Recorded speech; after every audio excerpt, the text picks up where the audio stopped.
Hello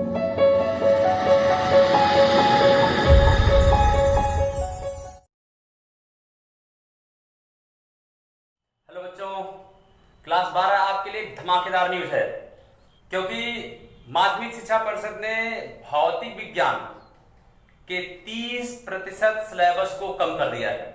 जी हाँ बच्चों, आपको बिल्कुल ध्यान देने की जरूरत है क्योंकि जो भी आप सब्जेक्ट चूज किए हैं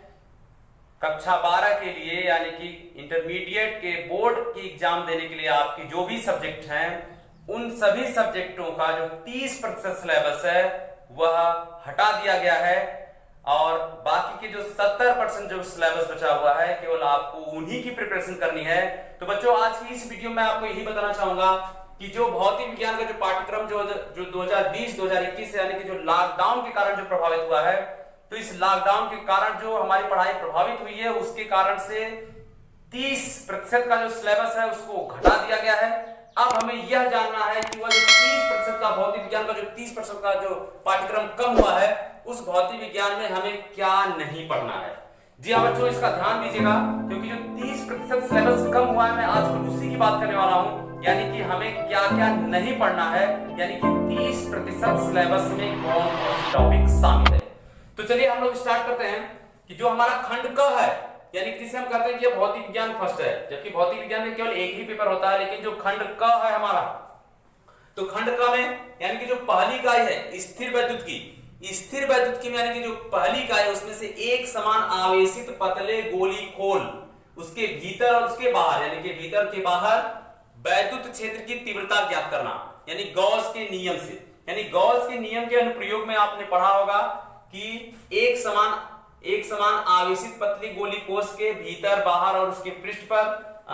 वैद्युत क्षेत्र की तीव्रता में ज्ञात करना है। तो यह हमारे सिलेबस से अब बाहर हो चुका है, यानी कि बोर्ड की प्रिपरेशन के दृष्टि से अब हमें इसका अध्ययन नहीं करना है। जो हमारी सेकेंड इकाई है यानी विद्युत धारा, उसमें कार्बन प्रतिरोधों के लिए वर्ड कोड, प्रतिरोधों का श्रेणी तथा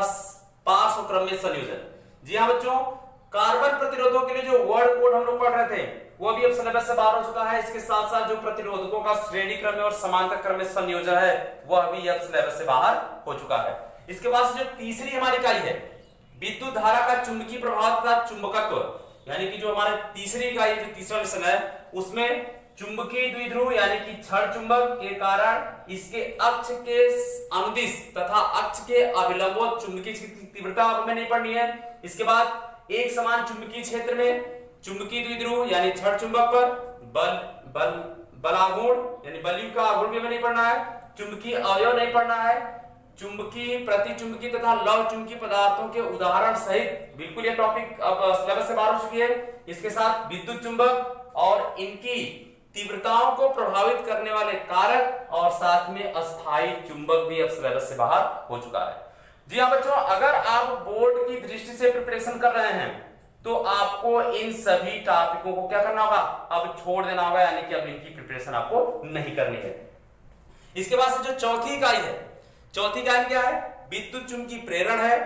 और तथा प्रत्यावर्ती धारा, यानी कि जो चौथा लेसन आपका है विद्युत चुंबकीय प्रेरण तथा प्रत्यावर्ती धारा लेसन में आपको शक्ति गुणांक यानी कि प्रत्यावर्ती धारा वाले लेसन में आपको ये मिलेगा कि शक्ति गुणांक क्या होता है आपको वो नहीं पढ़ना है, साथ में वाटहीन धारा क्या होती है आपको इसका भी अध्ययन नहीं करना है। यानी कि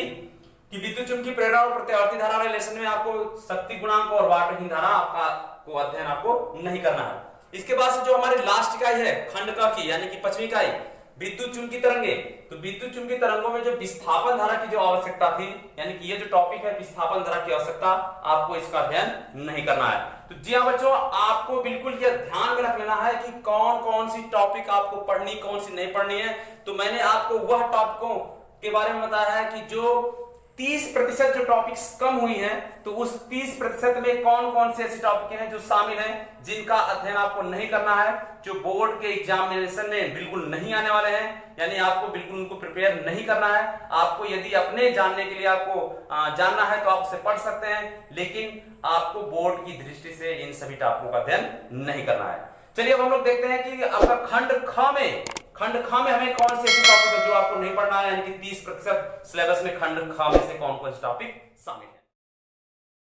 खंड ख खंड ख में अब हमें देखना है कि अब भौतिक विज्ञान के जो खंड ख है उसमें कौन कौन से ऐसे टॉपिक है जो 30% के सिलेबस में शामिल है, जो कि अब हमें नहीं पढ़ना है, उसकी प्रिपरेशन हमें नहीं करनी है। चलिए हम लोग देखते हैं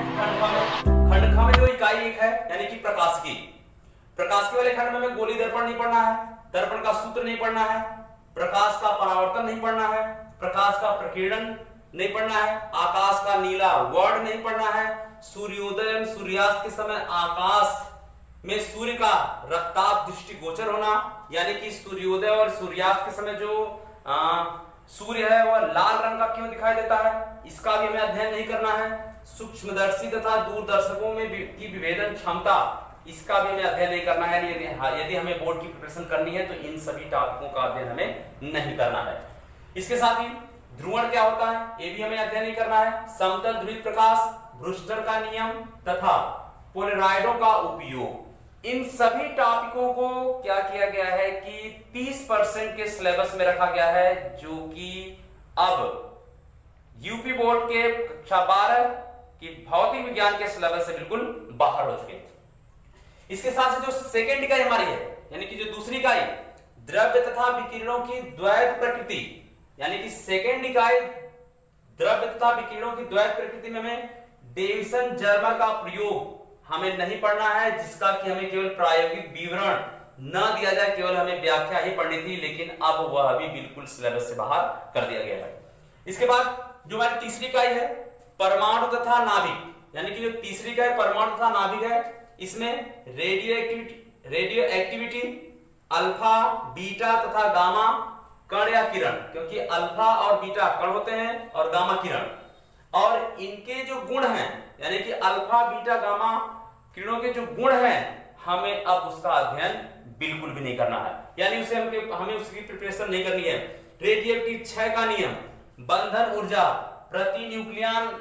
तथा द्रव्यमान संख्या के साथ इसमें परिवर्तन, इसको भी सिलेबस से बाहर कर दिया गया है। इसके बाद से जो चौथी इकाई हमारी है यानी इलेक्ट्रॉनिक युक्तियां, जिनका भी केवल हमें गुणात्मक आख्यान मात्र करना था, उसमें हमें जेनर डायोड का अध्ययन तो नहीं करना है, साथ में वोल्टता नियंत्रक के रूप में जेनर डायोड, यानी कि जेनर डायोड और जेनर डायोड का वोल्टता के रूप में नियंत्रण, यह दोनों टॉपिकों का अध्ययन अब हमें नहीं करना है। तो बच्चों इस सिलेबस का बिल्कुल ध्यान रखिएगा, क्योंकि कहीं न कहीं बोर्ड की प्रिपरेशन करने वाले बच्चों के लिए बहुत ही आवश्यक है, यह जानना बहुत आवश्यक है कि जो 30% का जो सिलेबस कम हुआ है वह कौन कौन से, यानी कि वह कौन कौन सी टॉपिक शामिल है 30% में। मैं आपको बिल्कुल खंड वाइज में बता दिया, एक एक इकाई के हिसाब से मैंने बता दिया कि हर इकाई में कौन सी ऐसी टॉपिक है, कौन सी ऐसी हेडिंग है जिसका अध्ययन आपको नहीं करना है, वह बोर्ड की दृष्टि से अब हमें उसकी प्रिपरेशन नहीं करना है। तो मैंने आपको बिल्कुल क्लियरली बता दिया है, खंड वाइज बता दिया है, आपको चैप्टर इकाई वाइज बता दिया है। आप इसका बिल्कुल नोट्स बना लीजिए, यानी कि आप एक इसका नोट करके रख लीजिए, या अगर आपके पास बुक हो तो उस बुक में आप इन सभी टॉपिकों पर ट्रिक लगा लीजिए कि इन्हें बोर्ड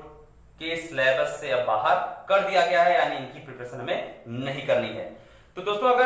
अगर आप मेरे चैनल पर नए हैं, अगर आपको ये वीडियो आपके लिए किसी भी प्रकार से अगर जरूरी सिद्ध होता है तो आप मेरे चैनल को सब्सक्राइब करिए, लाइक करिए और अपने दोस्तों में शेयर करिए। जो भी बोर्ड की एग्जाम दे रहे हैं आप उनको शेयर करिए, उनको बताइए कि हमारे सिलेबस से ऐसी कौन सी जो टॉपिक्स 30% में शामिल है, यानी कि जो हमें नहीं पढ़ना है, आप सभी को बताइए, क्योंकि सभी के लिए जरूरी है।